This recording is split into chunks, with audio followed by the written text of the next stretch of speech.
Bismillahirrahmanirrahim. Assalamualaikum siswa kelas 11 MIPA. Hari ini kita ke pokok bahasan yang baru, yaitu tentang termokimia.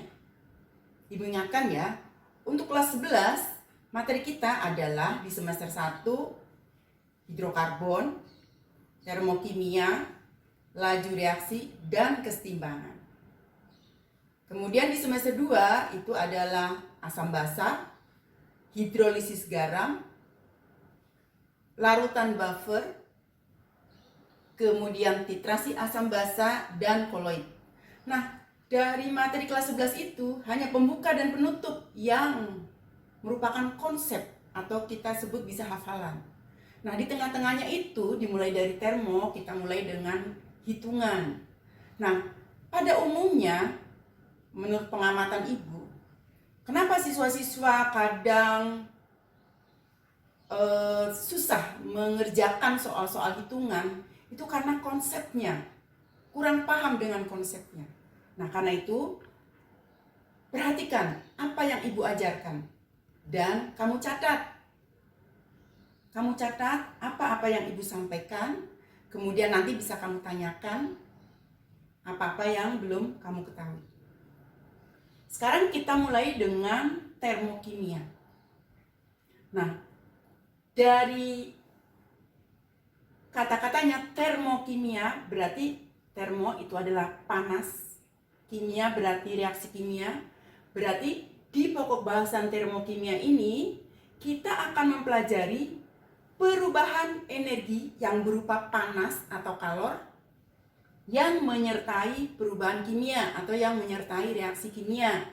Ingat, waktu kelas 10 kita tahu bahwa kimia mempelajari materi, perubahan materi, dan energi yang menyertai perubahan materi. Nah, di termokimia inilah antara lain kita pelajari perubahan energi, besarnya energi yang menyertai suatu perubahan materi atau perubahan kimia atau suatu reaksi kimia. Nah, untuk memahami materi-materi dalam termokimia, kita pahami dulu konsep-konsep yang terdapat dalam termokimia. Yang pertama tadi ya, pengertiannya bahwa termokimia mempelajari perubahan energi atau perubahan panas yang menyertai suatu reaksi kimia. Kemudian, kita juga akan mempelajari hukum-hukum fisika yang terkait dengan termokimia. Kemudian, kita memahami apa yang dimaksud dengan sistem dan lingkungan. Kemudian, apa itu reaksi eksoterm dan reaksi endoterm. Kemudian, setelah kita belajar ini, kalian juga harus bisa membuat diagram tingkat energi. Dan juga, setelah mempelajari ini, kalian bisa menuliskan persamaan termokimia. Nah, tadi pengertiannya sudah disampaikan. Sekarang kita ke poin yang kedua, yaitu hukum yang terkait dengan termokimia. Itu adalah, jadi di sini terkait dengan yang dipelajari fisika. Yang pertama adalah hukum ke-0 termodinamika. Hukum ke-0 ya, bukan ke-1. Hukum ke-0 termodinamika menyatakan bahwa panas atau kalor akan mengalir dari suhu tinggi ke suhu rendah. Bisa dipahami ya? Jadi tidak pernah suhu rendah ke suhu tinggi, tapi selalu mengalir dari suhu tinggi ke suhu rendah. Contohnya, kalau ini misalnya ibu bikin teh panas, nah kalau air teh panas kan ngebul ya, panas. Kalau dibiarkan, maka lama-lama air ini akan menjadi dingin atau suhunya sama dengan lingkungannya. Kenapa? Karena panas pada air ini akan mengalir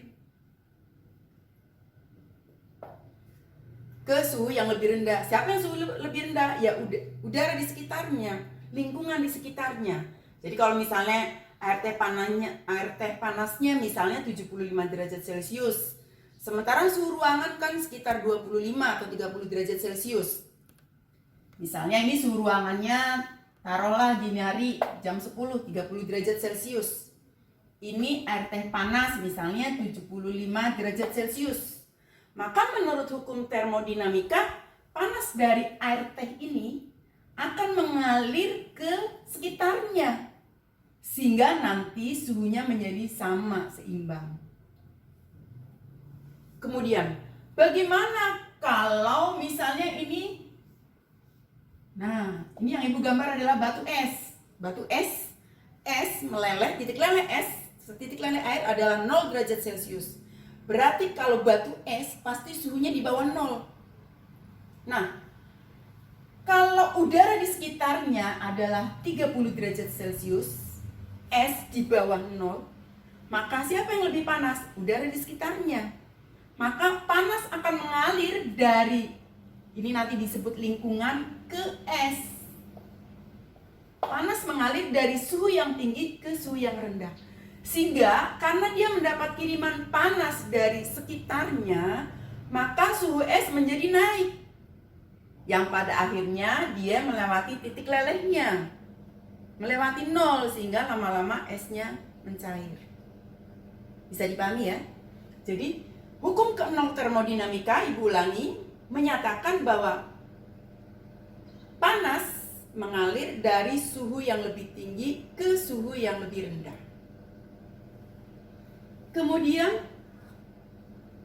hukum termodinamika yang terkait dengan termokimia juga adalah hukum ke-1 termodinamika.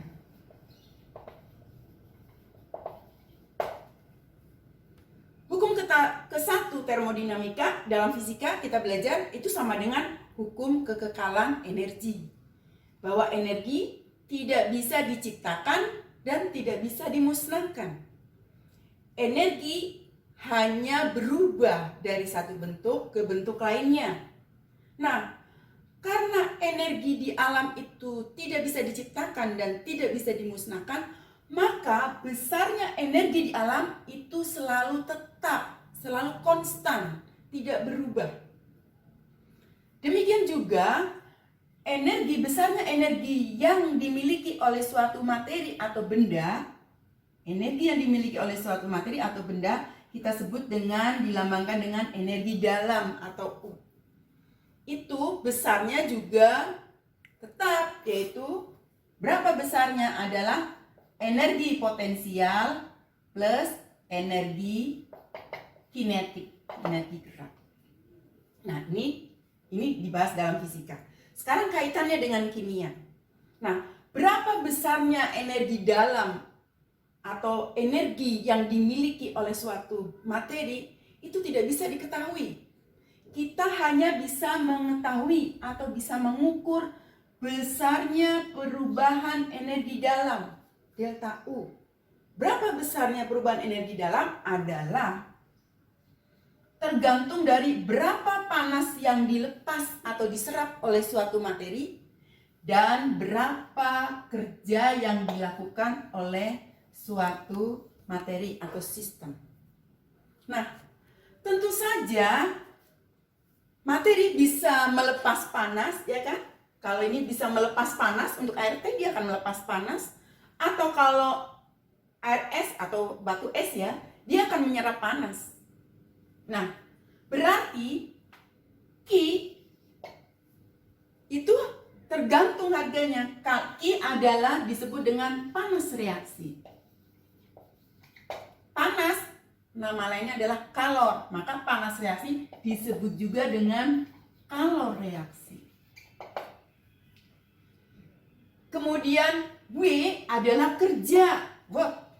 Kerja untuk reaksi-reaksi itu bisa diukur berdasarkan perubahan volume pada tekanan tetap. Atau sebaliknya, perubahan tekanan pada volume tetap. Lanjut. Nah, Ki atau panas reaksi atau kalor reaksi, kalau suatu materi melepas panas, contoh tadi air teh panas, yang lama-lama akan menjadi dingin, yang suhunya menjadi sama dengan lingkungan sekitarnya, berarti dia melepas panas, maka Q-nya berharga negatif. Jadi kalau ibu tulis juga, kalau materi melepas panas atau kalor, maka Q-nya harganya negatif.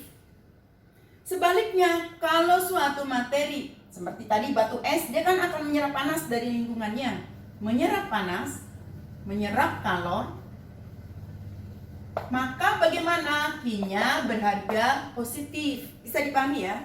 Perhatikan sini. Kalau dia melepas panas, berarti perubahan energi dalamnya berkurang. Nah, ini maksud dari kata-kata itu. Tapi kalau dia menyerap panas, seperti tadi batu es, dia akan menyerap panas dari lingkungannya, maka berapa perubahan energi dalamnya? Bertambah sejumlah Q. Kalau suatu sistem atau materi melakukan kerja berarti dia melepaskan energi dong. Maka W-nya negatif. W-nya min.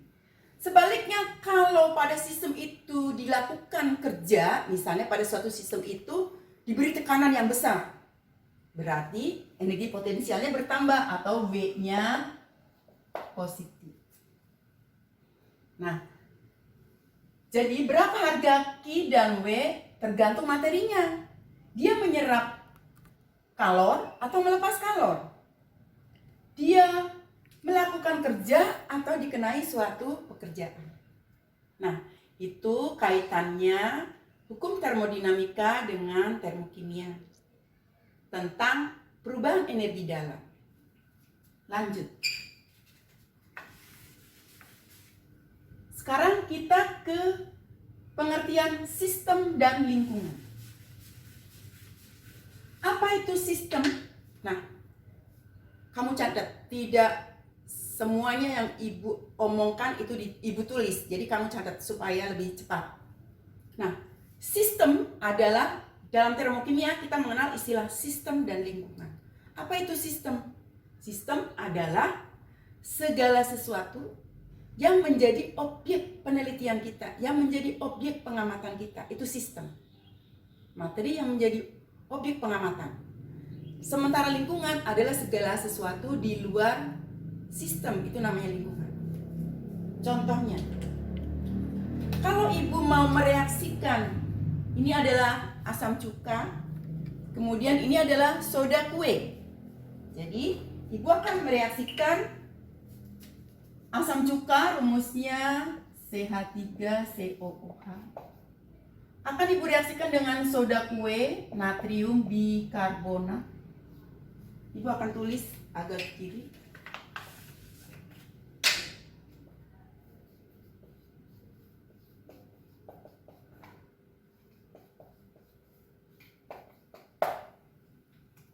Apa yang terjadi kalau asam cuka bereaksi dengan soda kue? Jadi untuk percobaan kimia kita pergunakan zat-zat yang ada di sekitar rumah kita. Nah, ini adalah cukanya, ibu tuang di sini. Segini aja. Kemudian ini adalah soda kuenya.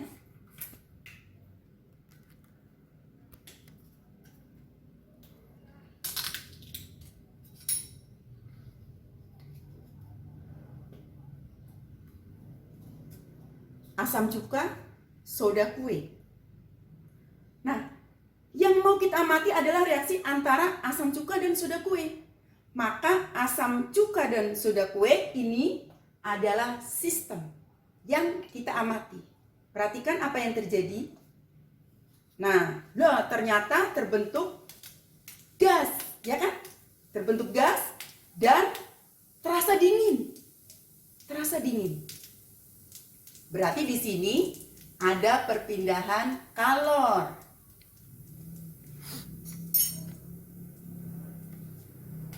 Nah, Di sini berarti yang menjadi sistem adalah asam cuka dan natrium bikarbonat. Kemudian sebagai lingkungannya adalah botol, wadahnya.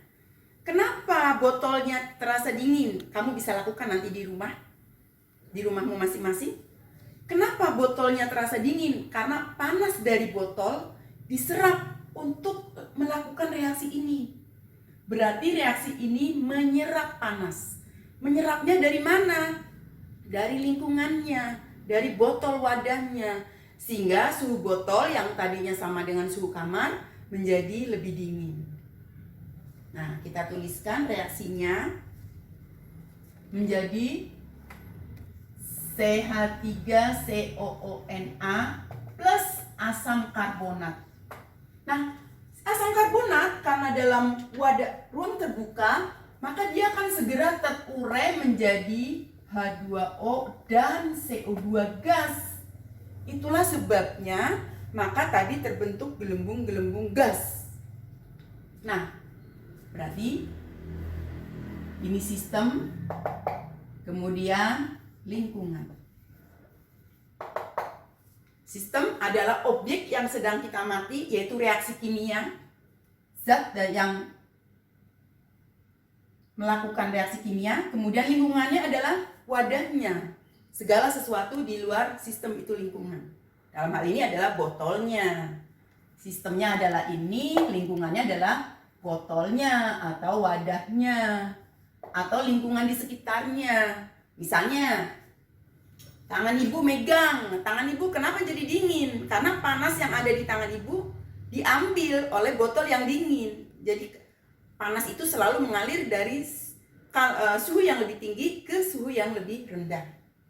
Kemudian sistem sendiri itu digolongkan menjadi 3, yaitu sistem terbuka, sistem tertutup, dan sistem terisolasi atau disebut dengan adiabatik. Jadi ibu ulangi, sistem itu ada 3, yaitu sistem terbuka, sistem tertutup, dan sistem terisolasi atau disebut juga dengan adiabatik. Apa itu sistem terbuka? Yang tadi ibu cobakan natrium bikarbonat dengan cuka dalam wadah yang terbuka, maka gasnya akan keluar dan botolnya terasa dingin. Berarti di dalam sistem terbuka terjadi perpindahan kalor dan materi dengan lingkungannya. Jadi memungkinkan terjadinya perpindahan kalor dan materi antara sistem dan lingkungan, maka sistem tadi dikatakan sistem terbuka. Nah, kalau sistem tertutup, tadi ini adalah hasil reaksi asam cuka dengan natrium bikarbonat. Karena tertutup, maka gas CO2 yang dihasilkan tidak bisa keluar. Tapi botolnya tadi terasa dingin. Berarti pada sistem tertutup itu memungkinkan terjadinya perpindahan kalor, tetapi bukan perpindahan materi. Jadi tidak ada perpindahan materi karena tertutup, tapi terjadi perpindahan kalor. Sementara pada sistem terisolasi, maka seperti termos ya, seperti termos dalam kehidupan sehari-hari. Maka di dalam sistem terisolasi ini atau sistem adiabatik tidak ada perpindahan kalor, juga tidak ada perpindahan materi. Nah, tidak ada perpindahan materi karena kan atau zat karena kan tertutup ya. Kemudian tidak ada perpindahan kalor karena antara ini, kalau ini misalnya sistemnya, ini disebut dengan sistem adiabatik atau sistem terisolasi. Karena antara sistem dengan lingkungan itu di sini ada ruang hampa. Adanya ruang hampa menyebabkan kalor dari sistem atau kalor dari lingkungan tidak bisa berpindah. Nah, jadi itulah sistem, ada yang terbuka, tertutup, dan yang terisolasi. Ya.